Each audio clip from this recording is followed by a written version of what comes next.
মদ্যপানের side এফেক্টে গৃহে স্ত্রী এবং ছেলেকে মারধর, মাথায় কাটারির কোপ। মদ্যপানের সাইড এফেক্টে গৃহে অশান্তি, স্ত্রী এবং ছেলেকে মারধর করে মাথায় কাটারির কোপ এবং এই সমস্ত কিছু জেরে শেষ পর্যন্ত অভিযুক্ত শ্রীঘরবাস।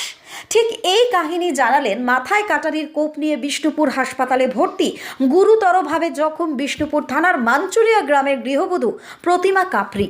1-2 বছর নয়, টানা 18টা বছর ধরে স্বামী দীপক কাপড়ির এই অত্যাচার সহ্য করে আসছেন ওই গৃহবধূ। তার অভিযোগ, দীপক প্রতিদিন রাতে মদ খেয়ে বাড়িতে ফিরে তাকে মারধর করে।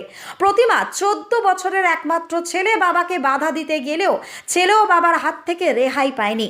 তার জন্য ছেলেকে নিয়ে একাধিকবার বাপের বাড়িতে এসে আশ্রয় নিয়েছিলেন প্রতিমা, কিন্তু দাদারা পরে বোনকে বুঝিয়ে সুঝিয়ে ফের দীপকের সংসারেই রেখে গিয়েছেন। শুধু স্ত্রী বা ছেলের উপরে অত্যাচার করে থেমে থাকতো না দীপক, গ্রামের মানুষদের সঙ্গে অকারণে পায়ে পা বাজিয়ে অশান্তি পাকাতো। সুস্থ অবস্থায় এই নিয়ে গ্রামবাসীরা অনেকবার দীপককে বুঝিয়েছে। প্রতিবারই দীপক মাথা নিচু করে বলেছে এমন আর করবে না, কিন্তু ওই যে মদ্যপানের সাইড এফেক্ট, আবারও রাত, আবারও মদ, আর সব শেষে স্ত্রীর উপর পুরুষত্ব ফলানো।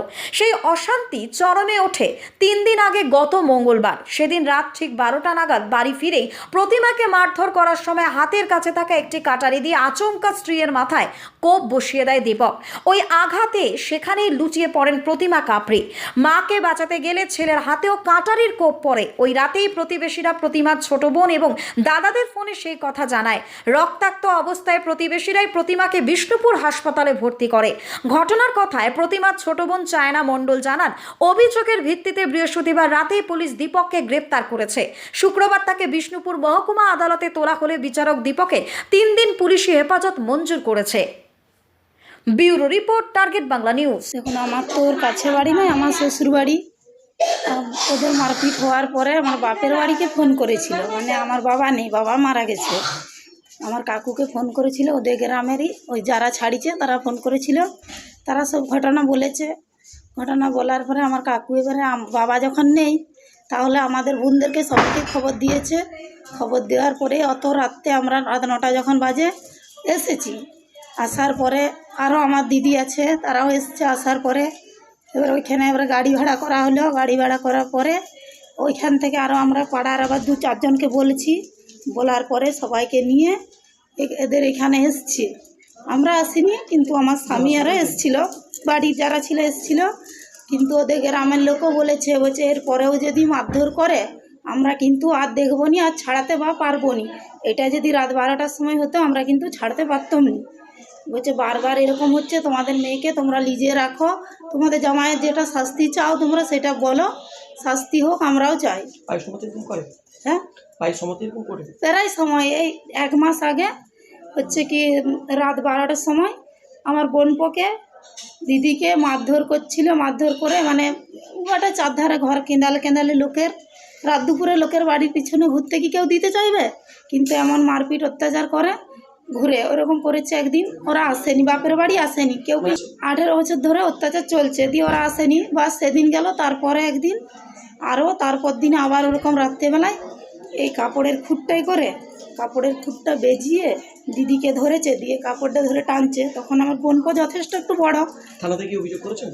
থানাতে, হ্যাঁ, থানাতে কাল পরশু রাত্রেবেলাই অভিযোগ করেছে। আমারই একটা দাদা অভিযোগ করেছে। আমরা চাই শাস্তি হোক, এর একটা বিহিত হোক আর কি, আমরা ওটাই চাই। আপনার নাম? আমার নাম চায়না মণ্ডল, আমি ওর বোন। এই যে আমাদেরও ধরো ঘটনা কিছুই হবে না, মদ খেয়ে এসে দিন ঘরে অশান্তি করবে, ঘরে মারধর করবে, শুধু আজকে মানুষকে ইয়া করে বলবে। ছেলেদের উপরে কখনো কখনো আমার উপরে অত্যাচার করবে। ছেলেটাকেও সেদিনে কাটারি করে এক চোখ দিয়েছিল, আমাকেও মাথাটা এক চোখ দিয়েছে। দিয়ে গ্রামের লোক ঠায়ের ডাকতে কপাট ঢাকালে এসে খুলে বের করেছে আমরাকে। মামলাটা করে ওকে ছেলেটাকে উপর দিকে তুলে টেঙে রেখেছিল, সেটাও গ্রামের লোক দেখেছে। আর যারা ছাড়িছিল ওরই ভাইপো গৌতম কাবড়ি ছিল, আর একজন মনোহর ঘুঘু ছিল। ওরা দুজন এসে ঘটনাটা পুরো দেখেছে। আর দিনে ওরকম অত্যাচার করবো, কখনো বাপের বাড়ি পালায়। আর সেদিনে থাকিনি আমরা, তার আগের দিনে আইছিলাম ওর লায়ক বান্ধের দিদি জামাই দিয়ে আমরাকে ডেকেছিল, বললে আর করবে নি এসে। দিয়ে বললে আমরা বুঝিয়ে দিয়েছি। ওরা সকালে গেছে, সন্ধ্যা 6টা সাড়ে 6টার সময় সব আবার ঘটনা ঘটিয়ে দিলে। মদ খেয়েছিল, মদ সবসময় খাবে, কখনো পাড়ার লোকের সঙ্গে ঝামেলা করবে, কখনো আমাদের সঙ্গে। তো ঝামেলা প্রত্যেক দিনই লেগে রয়েছে, এমন দিনটা নাই যে ঝামেলা করেনি। যে আপনাকে কিভাবে কখন মারলো এটা? এই যে সন্ধ্যাবেলায় এরকম করে কোপ মেরেছে, কবে সেটা? পরশু দিন রাত্রে। তারপর দিয়ে ওই গ্রামের লোককে, ঠায় পাশের লোককে আমরা ডাকলাম বাচ্চারা করে। দিয়ে তারা সন্ধ্যার বেলা, শীতের দিন, দিয়ে ওরা যখন কাইছে তখনকে আমরাকে চোখ মারা হয়ে গেছে। ঘরে কপাটটা টানা ছিল, দিয়ে কপাটটা ঢাকালে এসে খুলে দিয়া আমরাকে বের করেছে তারা। নাহলে সেদিন আমরাকে বাঁচাতে নি, মেরে দিতে একবার, মা ছেলে দুজনে। কতদিন বিয়ে হয়েছে আপনার?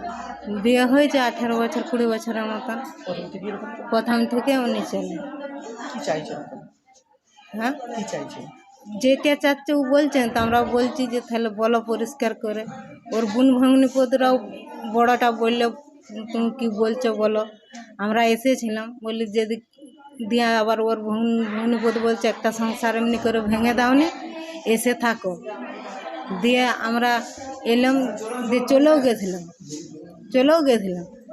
দিয়ে আবার ওর ভগ্নিপদ ডাকলে, দিয়ে আবার আইছে। দিয়ে বললে যে আর অশান্তি করবে নি, গন্ডল ঝগড়া করবে নি, তোমরা থাকো। তারপরেও করছে? তারপরেও করছে। আপনার কোথায় মেরেছে? মাথায়? মাথায় এই যে এই মাত্র ড্রেসিং করে আসছে। আপনার নাম? শাস্তি তো চাচ্ছি কি, যাক ভালো মন্দ হবার হয়ে যাক, বারবার তো এরকম অশান্তি তো ভালো নয়।